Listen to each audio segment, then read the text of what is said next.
بسم الله الرحمن الرحیم د نن لیکچر موضوع ډیټابیس بیک اپ انکریپشن ده. زده به کړو چې ډیټابیس بیک اپ انکریپشن څه شی ده، موږ څنګه کولی شو یو بیک اپ د اخیستلو په وخت کې انکریپټ کړو. د ډیټا او معلوماتو خوندي ساتلو سره سره د سیستم فعال ساتل او د ضرورت په وخت کې ډیټا بیرته خپل اصلي یا نورمال حالت ته وړل هم د ډي پی ای له سترو مسؤلیتونو څخه دی،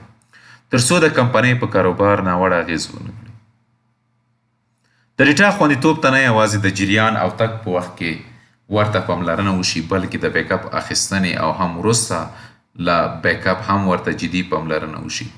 تر څو له هر ډول تخریب او ناوړه ګټې اخیستنې څخه مخنیوی وشي. اوس اس کیو ایل سرور د دې وړتیا لري چې شته بیک اپس او هم نوي بیک اپ اخیستلو په وخت کې له ډول ډول الګوریتمز په مرسته انکریپټ کړي، تر څو هر ډول تخریب او سوء استفادې څخه وژغورل شي. بیک اپ انکریپشن یوه ډیره مهمه موضوع ده او ټول شرکتونه د خپل معلوماتو او ډیټا امنیت ته ژمن او اندېښمن دي، او د معلوماتو امنیت د دوی لپاره یو غټ چیلنج او سردر ده. راځئ چې زده کړو د بیک اپ اخیستنې څخه مخکې موږ باید څه وکړو او د بیک اپ وروسته موږ څه کړلی شو تر څو خپل معلومات خوندي کړو. انکریپشن ستاسو معلومات داسې بڼې یا شکل ته اړوي چې د لوستلو وړ نه ګرځي او بیرته عادي او نورمال حالت ته نه راګرځي، تر څو چې ورته اړوند کی یا پاسورډ ورنه کړل شي. که چیرې موږ سره ماسټر کی او سرټیفیکیټ ونه اوسېږي، موږ نشو کولی چې بیک اپ ریسټور کړو او د ډیټا څخه یې ګټه واخلو. کله چې موږ له یو ډیټابیس عادي بیک اپ اخلو، هغې دا مطلب نه ده چې زموږ سره ډیټابیس خوندي شو، یعنې دغه عادي بیک اپ کولی شو چې موږ هغه ډیټا په هغه کې چې کومه ډیټا پرته ده هغه وګورو، هغه بیرته ریسټور کړو او هغه ډیټا کویري کړو. یعنې که نارمل بیک اپ موږ سره پروت وي، هغه باندې که چیرې موږ رایټ کلیک وکړو، اوپن وید نوټ پیډ ورته وي، هغه موږ کولی شو چې هغه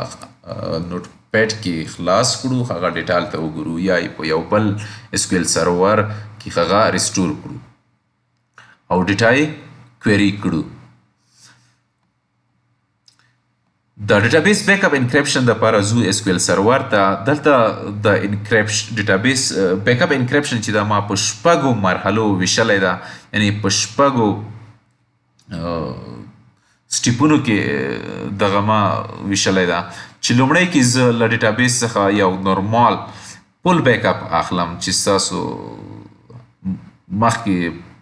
ویډیو کې هم لوستلی ده، او په دوهم قدم کې زه په ماسټر ډیټابیس کې ماسټر کی جوړوم. په دریم قدم کې یو سرټیفیکیټ جوړوم، دا هم په ماسټر کی ډیټابیس کې جوړوم. په څلورم قدم کې زه له ماسټر کی څخه زه بیک اپ اخلم، او په پنځم قدم کې د سرټیفیکیټ څخه هم بیک اپ اخلم، تر څو په راتلونکي کې که چیرې زما سره دغه شته ماسټر کی او سرټیفیکیټ له منځه لاړ شي، هغه بیک اپ څخه یې زه بیرته ریسټور کړم. شپږم حالت کې زه کله چې ډیټابیس څخه بیک اپ اخلم، هغه انکریپټ کوم. لومړی راځم زه یو نورمال فل بیک اپ اخلم، او هیله ده چې دغه ستاسو زده وي. فل بیک اپ واخیستل شو. په دوهم قدم کې زه ماسټر کی جوړوم. زه ورته یم چې کریټ ماته جوړ کا څه شی، ماسټر کی جوړه کا ماته، او دغه ماسټر کی دی انکریپټډ اوسیږي د څه شي په ذریعه، د دغه پاسورډ په ذریعه. دا زه هم رن کوم، دا هم کمانډ کمپلیټلی سکسسفولي شو. په دریم قدم کې زه ورته وایم چې ماته جوړ کا سرټیفیکیټ، د څه شي دغه یې نوم ورکه او دغه سبجیکټ ورته ورکه، یعنې دغه یې باید موضوع اوسیږي د دغه سرټیفیکیټ، او دغه سرټیفیکیټ اعتبار دی له دې تاریخ څخه پیل شي او په دغه تاریخ دی پای ته ورسیږي. که چیرې ستاسو سټار ډیټ یا ایکسپایري ډیټ نه ورکوئ، دا د یو کال دپاره د اعتبار وړ وي، او یو کال څخه وروسته دغه سرټیفیکیټ ایکسپایر کیږي، خو تاسو ورخطا کیږئ ما د یو کال څخه وروسته، یعنې د ایکسپایر کیدو څخه وروسته هم دغه کار کوي، او زموږ ډیټابیس چې ده ډیټابیس بیک اپ چې دغه انکریپټ کولی شي. زه بیا هم دغه دریم سټپ چې دا هم زه انتخابوم او اکزیکیوټ کوم دا هم په بریا سره بشپړ شو. په څلورم قدم کې زه د ماسټر کی څخه بیک اپ اخلم او دلته اقدام او دغه بیک اپ چې هم زه دغه پاسورډ په ذریعہ انکریپټ کوم ترڅو دغه بیک اپ څخه هم څوک ناوړه ګټه پورته نه کړي. په پنځم قدم کې زه سرټیفیکیټ څخه بیک اپ اخلم او په دغه ځای کې اقدام چې زما دغه سرټیفیکیټ ته زه ایکسټنشن چې دا .cert ورکوم او دغه بیک اپ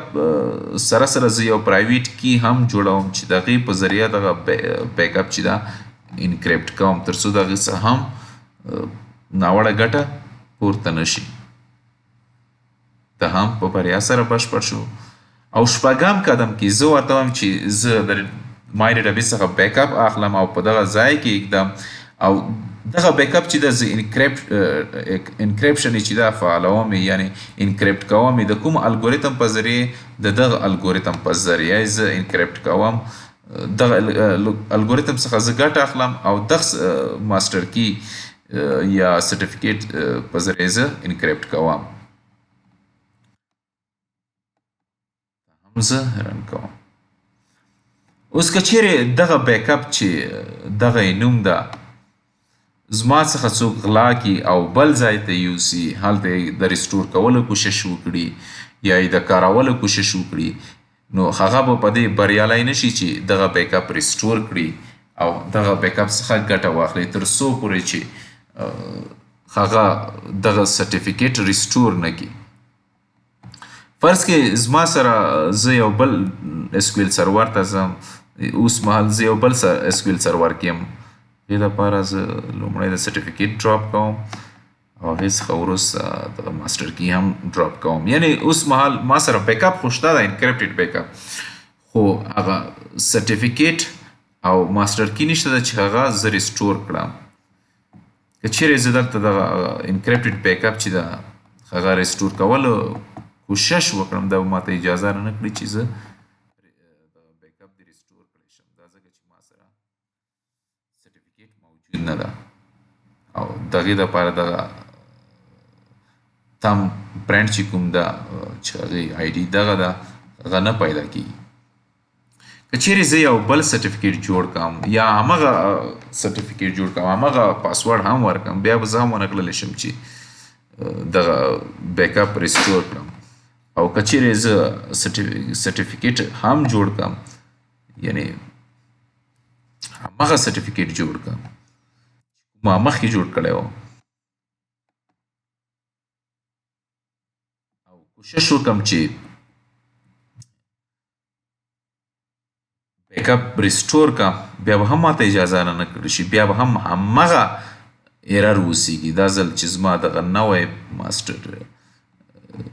یعنی سرټیفیکیټ جوړ کړو دغه زه بیرته ډراپ کوم او زه دا ځل هغه سرټیفیکیټ چې دا ریسټور کوم سرټیفیکیټ ریسټور کولو دپاره هم زه ورته وایم چې ته ماته جوړ کا سرټیفیکیټ د څه شي نوم دغه نوم ورته ورکړه او دغه چې ریسټور کوي یعنی جوړوي له دغه ځای څخه یې ماته جوړ کا